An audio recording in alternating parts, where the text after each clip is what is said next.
Alright, so I want to just take a quick second to explain every single PC part in a computer and exactly like how it functions in the most layman terms possible. So as most people know, the CPU is the most important part of the system, and that's basically the brain. You basically have to choose what CPU you're going to get and then base your build usually around that, by what RAM you're going to choose, motherboard especially because Intel's can't go onto a Ryzen board and Ryzen chips can't go onto an Intel board. So you will mostly choose what you're going to go for by how many threads it has and how many cores it has. So threads is the best way to think of how much it can multitask, and cores is the best way to think of it is how many little brains it has inside of it. Now, of course, that's not exactly how it works. It's basically ones and zeros, but in layman's terms, you should go by that. Now, just because something has a lot of cores doesn't mean it's going to be better. You also have to consider how fast, pardon me, the CPU can go. So choosing a CPU, usually nowadays you at least want 6 cores, 12 threads, 6 threads kind of getting to its limits. More games are going to be more driven towards the current i5s, which are 5 core, 12 threads, same with the Ryzen 5s, or sorry, 6 core, 12 threads. And the older generations won't be able to keep up probably for much more unless you plan to overclock like crazy. So let's just go with this Ryzen one. So it has 6 cores, 12 threads, it can multitask 12 things. Some things take longer to do. If you're trying to juggle, that takes 2 hands. Then there's 3 balls, so think of like the cores on how many hands you have. So just because one task is going doesn't mean that it's only going to take one thread. It could take multiple, but it's better to have more threads just to be safe. Next is a CPU cooler. This one does come with one, but I'll just basically give you a quick explanation of what's going on with these coolers. So with every electronic component, it's going to generate heat from resistance. And everything has resistance and it will cause some heat depending on how fast everything's going. So basically how this one works, which is a pretty generic one, if you take a look-see at it, you can see how it has these copper cores, or sorry, tubes. I don't know why I called it cores. Copper tubes which will remove heat away from the CPU and replace it with cooler, and then vice versa with an all-in-one. So the best 2 materials if you are choosing a CPU cooler would be silver, which would be ridiculously expensive, that's one of the best conductors, and then copper, which is like this, the copper tubing, that penny color, if you don't know what copper is. And how an all-in-one works, this one's pretty cheap. Plastic, but basically inside this little contraption there's liquid flowing through it. It depends on which cooler you're using on what liquid you're going to get, but basically it pulls the liquid through, fills it full of cool, will go in through the top, work its way down. As this liquid down below gets too hot, it will go through here, go through the radiator. Let's see if we can actually pull up a picture of the radiator. No, we can't. But basically the radiator is just like an air conditioner inside your house. Has all those little channels. Works the same way with a liquid cooler. They basically work the same. A decent airflow cooler is going to work the same way as a liquid cooler. They're pretty much identical. This one's just not using liquid, it's just using metal, but like I said, copper can do wonders on removing and bringing in cool air. So let's use this one. It doesn't show it either. So it goes through this little tube. Let's say the hot liquid is getting warm. It will get sent back up, go through the little radiator, and then these fans will either push the hot air away, removing it, and then it will be cooling down because it's getting air thrown at it that's slightly cooler, or if it's flipped around, it will be sucking cool air through it. Either way, the hot air is moving. Next, motherboard, which you have to select. So this is Ryzen, which most people are going to be looking at. You're basically set up with high ends like the X5700, sorry, X570, and then like the average B450. Really, like, unless you're getting really deep into it, they kind of do the same thing. It's Intel that really kind of screws you over with their lower end boards. Like this one's able to overclock. This one has 4 RAM channels, so those 4 slots. Spot for your CPU, spot for your GPU, which always use the silver one, the highest one, and then you have the slightly slower one down below in case you ever get another graphics card or something else has to go in there. But Basically, this can do pretty much all the same things as the more expensive one like this can do.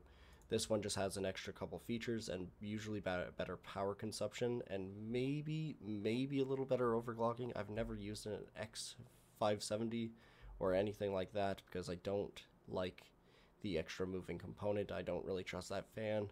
It's underneath the GPU all the time, and cleaning it seems like it would be a pain. It's just not something that I ever wanted to take on myself. Next, you have memory, which is basically like the brain cell of the CPU, which feeds it ones and zeros to the CPU, and the CPU brings it out with information that you can understand. So when choosing this RAM, there's so many numbers, and it can get kind of confusing. So most people, and I myself included, will definitely suggest getting a 2x8, so that means 2 sticks at 8 gigabytes, and that means 16. So 2 times 8 equals 16.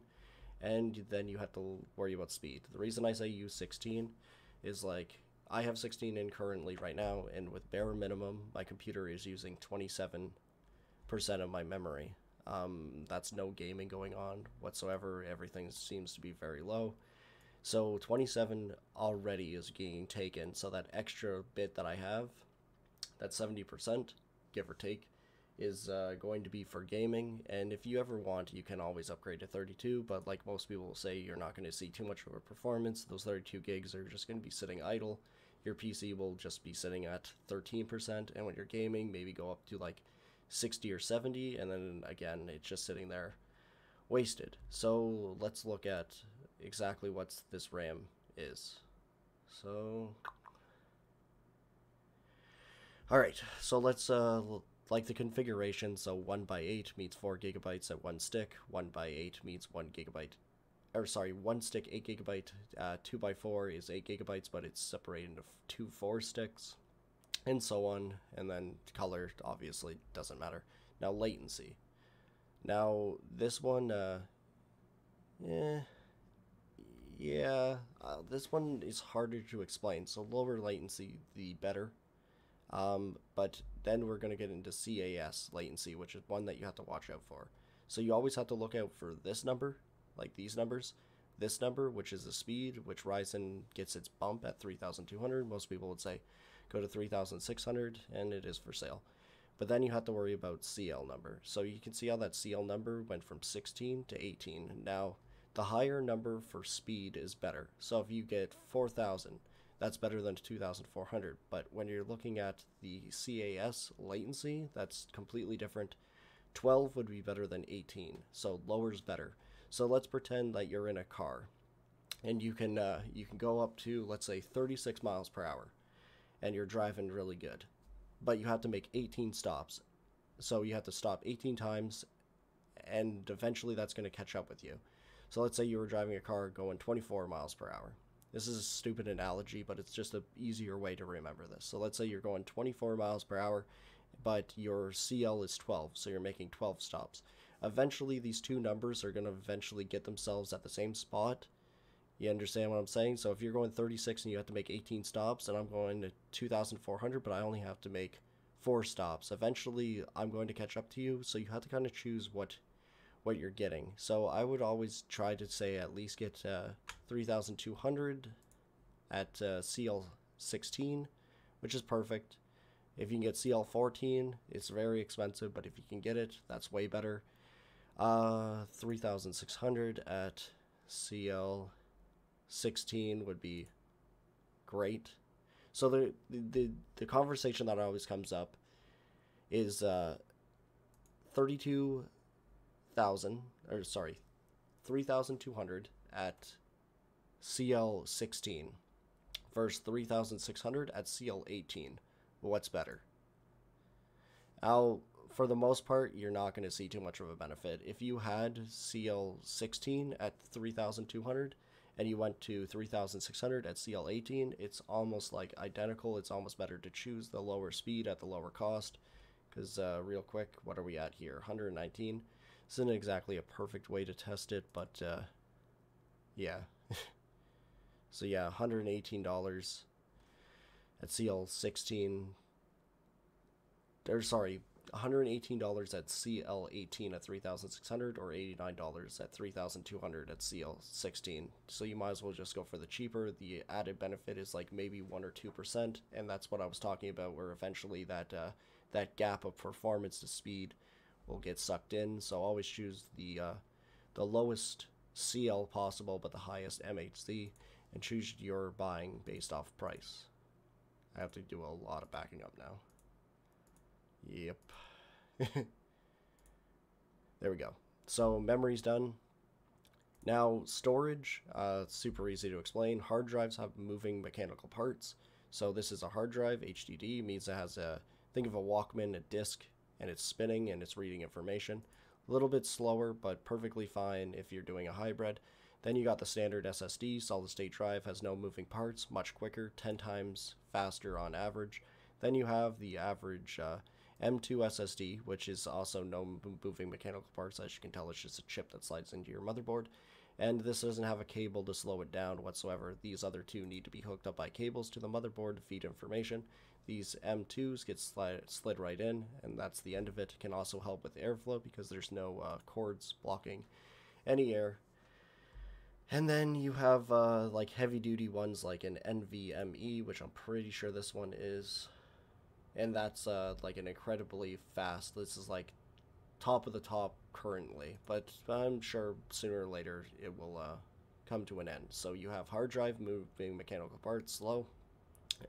Decent SSD, which is perfectly fine, be 10 times faster than this.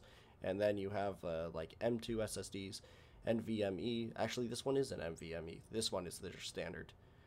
So this one is the faster one. This one's the average. So worst, pretty good, and then fantastic.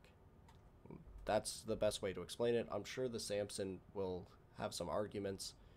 People that use it will say like, hey, this one's like the best ever, but I have never used it, so I can't say, but I do know that there is a possibility of slowing down information by having to use a cord to feed to your motherboard. So you got to plug in your little spot here, and it's got to run all the way to the motherboard, and cords can slow down information slightly. Maybe it's just a couple milliseconds, but still stacks up over time. Next, you have your graphics card, which basically is like the eyes of your machine shooting off the image. You can have iGPUs, but for the most part, they take those out because most people don't use them. And they'll buy like a basic graphics card. And this is basically like a little computer in itself. So this has its own CPU chip on it. So sort of like how we set up the motherboard. And if you look at like pictures of these things, I wish they just like showed more pictures, for God's sakes. This is tough. Perfect, my friend. So you can see that this is pretty similar to like actually its own computer in a sense. Why did I do that? I'm having a frustrating time. So right here is where the CPU is hidden on the back of this board. There's chips all over it, just like a motherboard. The GPU is a chip itself, just like your processor. It is hooked up to its own cooling, as you know from before, where I said copper is like the best. So if you see copper cooling, usually it's pretty good. The more copper you have, the better. So you can see it right there. Feeds it through all the tubes. Has its own radiator, has its own fans, and these graphics cards actually have their own VRAM on it, which is video RAM, just like your regular RAM where it feeds information, but that one is just for visual components only. So yeah, pretty similar. And then you have your case. Basically you're choosing what goes into what. It's basically just a box. You basically just want to choose the coolest looking box that has the best airflow. Hot air comes in through usually the front or the side or underneath, sticks around till it gets warm, and then leaves through the top when it's no longer needed. You want it to have like a continuous airflow. That way it's always cool air inside, hot air leaving. If you have too good of airflow, it can actually give you some problems and actually starve the parts. So like there's a reason why they just don't slap like a massive fan on these things, like from a jet, and just shoot air at it. The air wouldn't stick around long enough to cool down the parts. It would just be way too fast. It would get no cooling. Next is a power supply. Basically this turns AC current into DC current, so direct current. I'll explain this best I can. Think of a garden hose. Garden hose shoots out one way, that's DC, direct current. AC current would allow the hose to shoot water out both ends. So yeah, most computers, well, all computers. I was going to say most computer type technology like TVs and everything all use DC current. It's not the end of the world. Basically, this is a power supply to make sure that your computer is getting enough watts, because volts times amps equals watts, and you're going to be using a lot of volts and quite a bit of amps depending on how strong your system is. And this is filled with capacitors, which will turn it into microfarads and then basically power your system, and usually has like kill switches and safeties to make it so nothing should burn. If your PC ever does explode, something went wrong in that power supply. So they usually say buy a half decent power supply with good reviews.